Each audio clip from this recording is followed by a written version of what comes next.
Good afternoon. Hi, welcome to PlugIntro. I am Scott Forcino. I'm an associate broker with eXp Realty. I have a great friend with me and my own insurance carrier, Robert Springer from Liberty Mutual. He's going to give us information about insurance today, himself, some of his passions, some of his commitments, probably some family, and we're going to be really entertained and really learn a lot about Robert and what he offers. Good afternoon, Robert. Good afternoon, Scott. Love this platform that you've developed, and happy to be a guest on this show. Well, it's this is your platform. It's going to be branded to you, PlugIntro Springer. So it's yours. We just facilitate it, and I feel so lucky I get to be with cool people. I learn a lot, and I get to connect with friends. So, Robert, tell us about your career, insurance, and why you love it and how it works. I still get excited 24 years later. I was hired as the youngest insurance agent at Liberty Mutual. I worked from the bottom up as not even the bottom, but as a service rep. Making those changes to people's policies and answering billing questions at 18, and then was promoted as the youngest at the time, as the youngest representative sales rep in the company's history, going back 90 years. Now it's over 100 years. So I'm one of the younger ones at the office, but I kind of feel old because I've been around a lot longer than most of the reps there. I'm hitting 25 years next July. The company I work with, we recently got spun off, I would say, to a Liberty Mutual branded company called Comparion. But that just gives us more options to sell more carriers and give more options and choices to our customer base. So kind of exciting. The industry, like most of our industries in real estate, in lending and all that stuff, has changed quite drastically with the consumer changing how they purchase and how they buy homes and borrow money. So it's exciting times, but trying to roll with the punches and move along with the industry. Now, what would someone getting insurance? A brand new first-time home buyer. What would you tell them? What's it based on? Credit, all that? Give me an idea. So yeah, there's a lot of factors. Back when I started, there were not that many factors. It was coverage and what was the house constructed of, brick or frame. They do look at credit, but more like an insurance score, not like a lending score. So it's based on different factors, and every carrier has their different way. So when I talk about insurance, I don't go too much into that. But what I'm looking at really and catering the policy and designing the policy around what's really important to the customer. I do a lot of first-time buyer insurance because I work with a lot of lenders and a lot of realtors, a lot of real estate professionals in the attorney side as well, title side. So I basically go over what's important to the customer, but also, what's going to get through to the closing table. What stipulations does the bank have? If they're buying in a building, what stipulations does the building have to get covered? But then I look at what it would cost to replace either that unit or that home, and I design the policy around what would really the client need, no more, no less, when they have a major loss. A lot of people think that it's based on the value of the home or the amount they're borrowing from the bank, but it's really based on the building itself. As I always say, the ground doesn't burn. The real estate, the local area where you're buying the school district or maybe some other amenities that the building has that build that value up. I'm really looking at what it would cost to rebuild that structure, either the interior of the apartment or the house. And then talking about jewelry, talking about, what they have, what's important to them, seeing if they have a large family, how much personal property they might need. And then really going into something close to home for me, because I've been selling it a long time and I've had to deliver checks to surviving spouses and surviving family members, is the life insurance. It's easy to replace a car. It's easy to replace, a home. In the scope of things it is. But life insurance is really important to me because I'm not just covering a thing, I'm covering a person. So I really take pride in doing all that.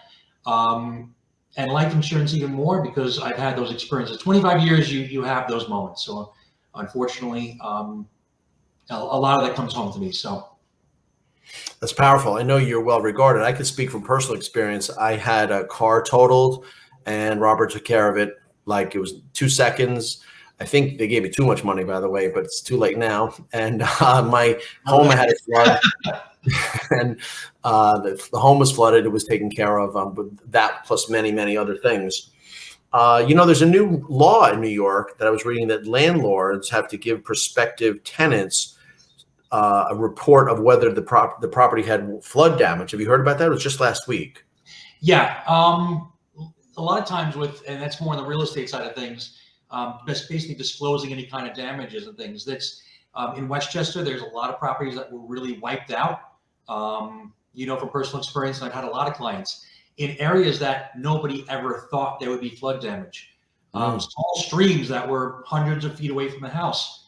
I got pictures from multiple clients, their backyards wiped out. I've had mudslides in Long Island from neighbors above them. My own property, if I go to the back of my property, I can see over my house. So that's a concern to me. So whenever you buy a property and you want to look at making sure, and the inspector is going to look at that too, and to see if there's damage. But if a house has been gutted, I had a client recently that they said the property was vacant, and I was like, it's a $180,000 claim. They said they renovated it because it was nobody around, but it turns out it was renovated for $180,000 because it was a big fire. So, most of the time that stuff is really taken care of, and it shouldn't be a concern, but the customer should be aware of that when they buy a property. Yeah. How about flood insurance? People, it's the craziest thing. It's misnamed. Flood insurance does not cover floods. It does from what they call active gods or outside water. It's basically water that hits the ground is considered flood coverage. Water that's from a pipe or from a leaky ceiling, things like that, is going to be under the home insurance policy. I tell customers that basically wherever it rains, you should consider a flood insurance policy.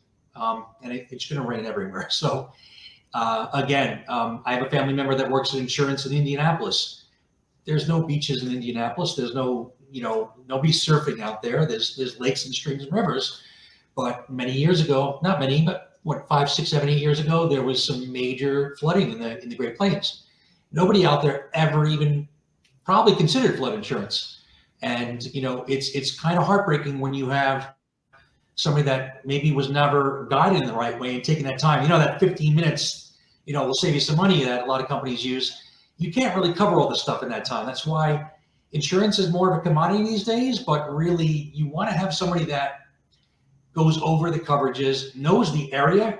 When you say be the local representative, if you're calling a call center in Chicago, they're not going to know the local stuff that we deal with here in a New York basis or the tri-state area. But you really want to make sure that stuff is covered. Yeah, that's true. What a great resource. Now, naturally, for homeowners, you're working with all the pros, the realtors, the lenders, the home inspectors. And how does that work? What's the real nature of your relationship with them, the give and the take? I work with people that understand the basis of having a power team. Obviously we give the 3 referrals out that we have to be within regulation here. But a lot of the people I work with the same people typically. And it makes the process, the transaction for the client, as long as everybody has that client, first, which we do. And I've lived by that, writing the same coverage that I would want if I was buying their house and getting them to the closing table. The process for the client goes much easier where all the bases are covered there. So, I work with people that are highly regarded, have a good name in the industry. A name can be ruined with one bad transaction. So I take everything very seriously in my job as far as guiding the customers the right way, being ethical, and working with the right people. There's some people, in every industry that give an industry a bad name. So we have to be cognizant of, who we're working with on deals. That's for sure. The clients are really so concerned, and plus everyone has these phones.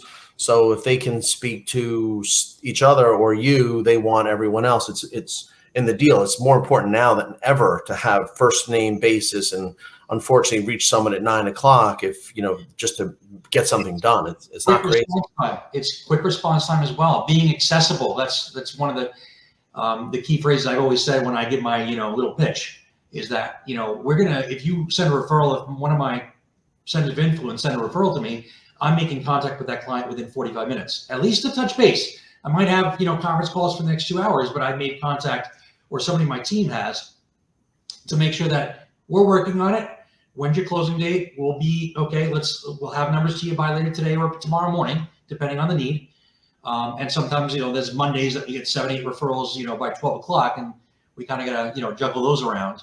But having somebody that, really takes pride in their work and is going to be there and accessible. And even if it's not to sell a policy, even if it's for a realtor saying, listen, I got this house that might be an issue. They got an oil tank, or they're close to the water. The roof might be a little old. Okay, what do I have to be careful of on this? What's going to maybe trip up my deal that I need to be cognizant of and aware of to kind of guide my customer the right way?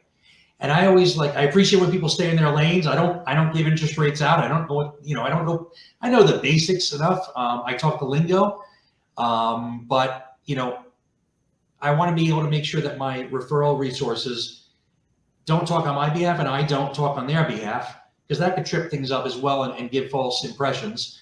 Oh, well, this rate should be $800. Well, maybe not, because they have 2 claims in their last house, or, Right.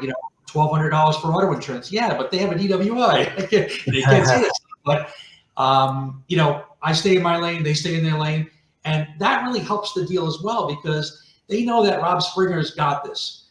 They put the customer in touch with me. They're going to get a binder and insurance paperwork when they need it. And I'm not going to send them 20 emails with questions. And I'm not going to do that to my customer either, or their customer. If it's coming from them, I treat them as there. I make them the star. The person that's referring me the business, I remember that throughout the entire transaction. I'm like, I'm glad you're working with Joe Smith over at ABC Mortgage Company. They're awesome. I really always, every transaction I've worked with them together on, they've had a great deal. And they've always done the right thing by the customer. So I'm happy to hear their name. And they know that in the end of the transaction that Rob Springer's got the insurance. It's done. It's as good as done. And if it isn't, he'll let us know or put it in the right hands. But now with Comparion, I write with over a dozen carriers. It's going to be hard for me to come up with a customer, unless it's a 200-year-old house with 5 pit bulls and 5 claims. I'm going to be able to place it with something. Mm-hmm. But listen, the business and any degree of success is based on personal relations. You're well aware of that, because consider this. I've been writing about this, that all of the technology and all the Wall Street investment is working against us. There's an attack on trust. Kids or even 30-year-olds want to use the app and get coverage. Mm-hmm. My Nissan was totaled. They said, open the app, take some pictures, send them in. I said, that's it? Yep, that's it. I mean, 4, 6 pictures and the car was gone. And they sent someone and that was it. So think of the amount of effort. They're trying to take all these carriers. They, in the lending field, they had Rocket Mortgage, $30 million in the Super Bowl, so that consumers are going direct to every provider. So really, we don't have a ton of time here at these respective ages. You're younger, but the trust that you're describing is under attack, because how many more years are people going to use apps and really may not even value a referral because they're so accustomed to doing it on their own, consumer to provider? Yeah. We try to make it as easy as possible for the client and work in the way that they want to work. Back in the day, we're kind of living on text messaging now, but back in the day, I sold policies directly through text messages because that's the way they want to deal. Can you want to jump on the phone? Yeah, no, not really. Can I send you credit card details? I'm like, no, you can't do that, but I'll get it to you some way or another. We'll figure it out. But it's a fine line, and it's really getting a little bit more streamlined. Things like claims processing, that's great, but when it's discussing coverages that are going to pay that claim, you can miss a lot in that 15 minutes of setting things up. There's so many little coverages on auto and home insurance that can make or break. Think for rental coverage, for example. If you go online and buy insurance, you might not think you need rental coverage, or you might not even know it really exists or it's there or why. People sometimes even ask me, rental coverage, oh, that's if I go away, I want to extend. No, it's if you have an accident and you need a rental vehicle. So that coverage, just off the top of my head, let's say it's $30, $50 a year for $900 to $1,200 of coverage. So if you had a claim and you needed a rental car, how upset are you going to be that when you find out that coverage is only 20, 30 bucks a year. Listen, that's happened to me where it's, $20 a day and that's it. You've also explained to me the nuance of sump pump failure. So you don't have that sump coverage. I mean, it's a shame. $50 a year. I mean, we were glad we put that on for you and there was coverage there. But it's really just there's some coverages that if you knew you could pay $30 and not have to pay a $1,200 rental bill at the end of your, claim, of course you'd do that. Because even, 20 years, you'd still be paying that and still be ahead of the game with one claim. Sure. So we really go into detail. I think that's great. Well, listen, that's your occupation and your livelihood. And I know that you're a very man of letters and Renaissance. Let us know what I know the answer. Your two passions, and they're really what's Epicurean delight. Let me hear what you're all about that really makes you smile like you are. Yeah, well, I mean, I get excited even talking about insurance too, but I probably ranted a little bit more than I needed to there on insurance. But back in January, I had the opportunity to buy out a few of the partners. I own the majority of a company called Collected Foods, where we do curated chef blends. And my background industry-wise, I've been in insurance for 25 years almost, but for the past 7 years, I've been cooking professionally. I don't do that much now because it's just wearing too many hats. I am cooking in France for a group of 12 people in the French Alps in 3 weeks. So that I'm taking a little time for Liberty Mutual, my vacation time for the year, and I'm going to be working 11 hours a day, cooking for 14, actually altogether 18 guests at a 1,000-year-old chateau in the French Alps. Everything made from scratch, from breakfast to dinner. I'm working with a French chef that lives in London.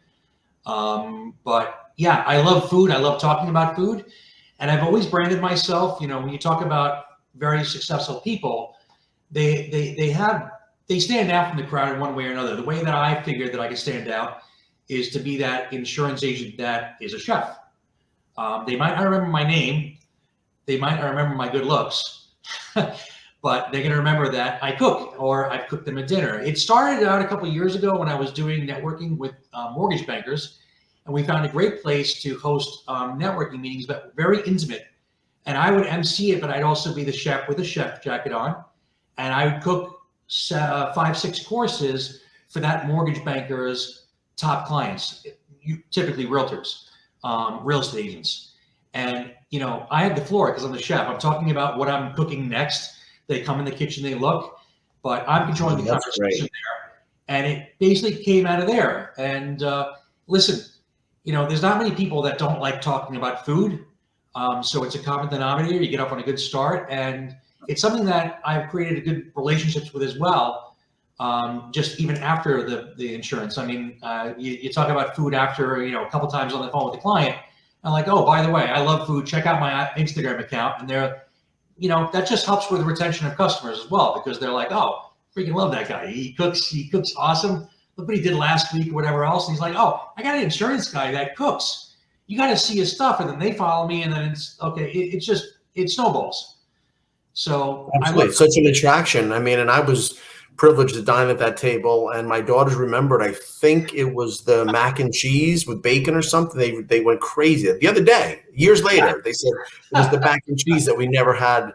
Can we go back? I said, yeah, we're going back. I knew your 2 girls were coming over, so I had to cook something for. But I made it a little bit more.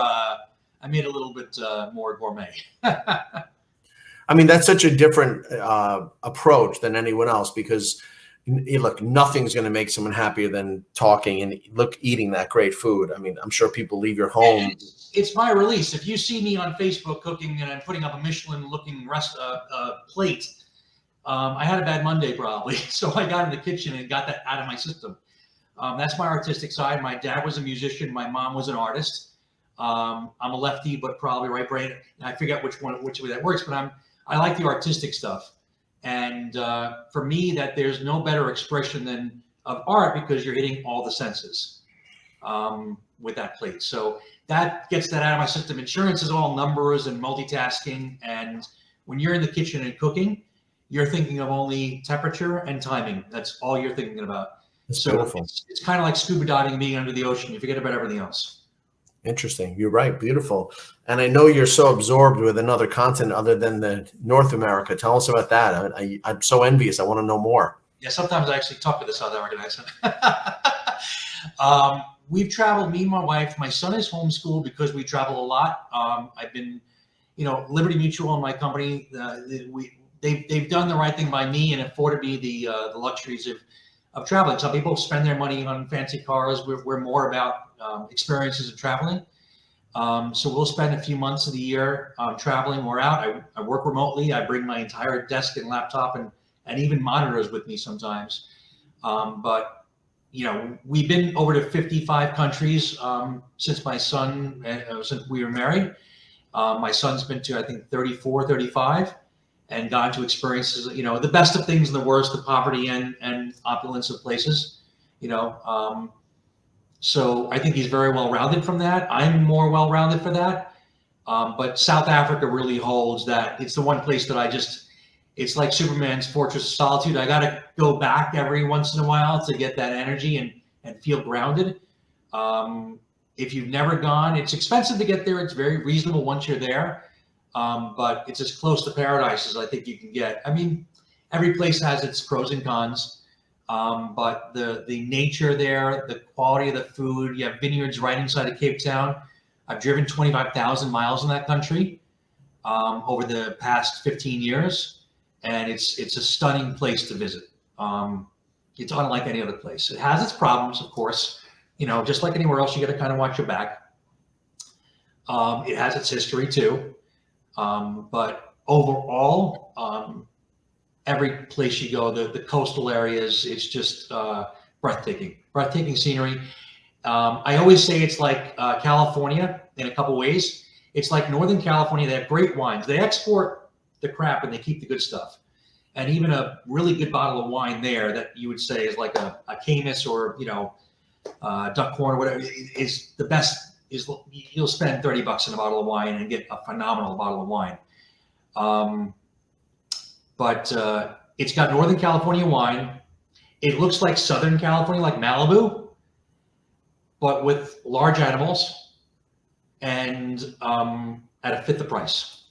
So they have the big five and we have the little five, the squirrels, the raccoons, the chipmunks, and the pigeons, and the rats. That's right. I can talk about that, but you can follow me on Instagram at the Forked Roads, and you'll see some of my photos from around the world that really kind of worked well with the spice company because spices are from different regions. I was in Zanzibar earlier in April for a few weeks, and they're known for cloves. They were the spice trade as you rounded around Africa. But yeah, if I'd say to anybody, have that work-life balance, and I think I've kind of perfected it. Although everything's got always room for improvement, but work, but experience things and get out there. Yeah, I mean, I've always really appreciated your approach. I remember that one post you had talking about the things you did 100 miles an hour down a hill or something, motorcycle. What's that? It was a long post. It was a good one. Some of the different, dangerous, swimming the sharks, riding ostriches, tracking cheetah on foot, walking with the pride of lions in the bush, swimming to the edge of a 300-foot waterfall in Zimbabwe. Yeah, there's some crazy stuff, hang gliding, things like that. Yeah. I get my parents nervous, very nervous, and I get other parents nervous as well because usually my son's doing that stuff. I'm nervous too, right? I'm nervous for you. But listen, that to me is something to respect because you've gone so much farther than your comfort zone and keeping it all together. Look how well educated your son is from that experience, and really, you should be proud. I'm really, really thankful to know you. Same here, Scott. It's I've known you for almost 10 years, and we've had our ups and downs in life that we've been there for each other, and really appreciate you as a friend and as a business associate, and looking forward to what you're coming up with next.